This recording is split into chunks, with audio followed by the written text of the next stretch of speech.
টাঙ্গাইলের ঘাটাইল উপজেলার শালিয়াবহ গ্রামের ইদ্রিস আলী সাপ ভালোবেসে গড়ে তুলেছেন এক অন্য জীবন। সবাই তাকে চেনে সরপরাজ ইদ্রিস নামে। বিষাক্ত সাপের সঙ্গে জীবনযাপন করেই চলছে তার সংসার। টাঙ্গাইল প্রতিনিধি নাসির উদ্দিনের পাঠানো রিপোর্ট আর জানাচ্ছেন ফারহিন ইসলাম টুম্পা। নিজ বসতভিটার পাশে ইদ্রিস আলীর সংগ্রহশালায় দেখা মিলল ৩ শতাধিক সাপ। যত্ন সহকারে খাওয়াচ্ছেন, লালন পালনও করছেন। একসময় মাছ শিকার করে জীবিকা চললেও সাপ ধরাই এখন তার একমাত্র পেশা, যা ভালোবেসেই করেন ইদ্রিস। আমি এখন পানের ঝুঁকির উপরে আছি। আমার কাছে এখন অ্যান্টিবায়োটিক নাই। এখন যে মানুষের উপকার করবো এইটুকু আমার কাছে নাই।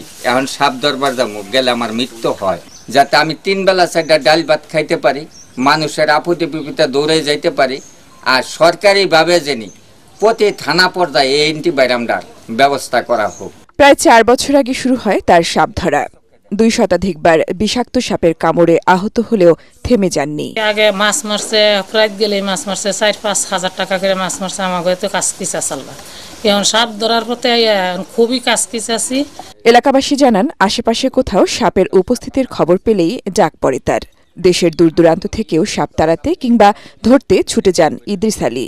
কিছুদিন আগে আমার এক আত্মীয় বাড়ির থেকে 50টা সাপ ধরছে এক ঘরে থেকে। বাইজাতে যে মেডিসিনটা পায়, অ্যান্টিভাইরাল যে মেডিসিনটা পায়, এটা যাতে পাইলে আমরা সমাজবাসী উপকৃত হব।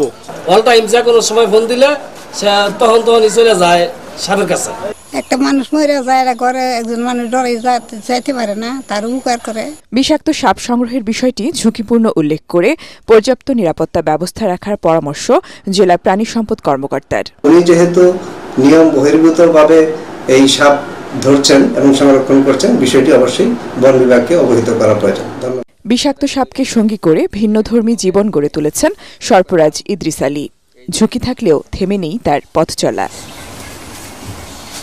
Bureau report, ATN Bangla.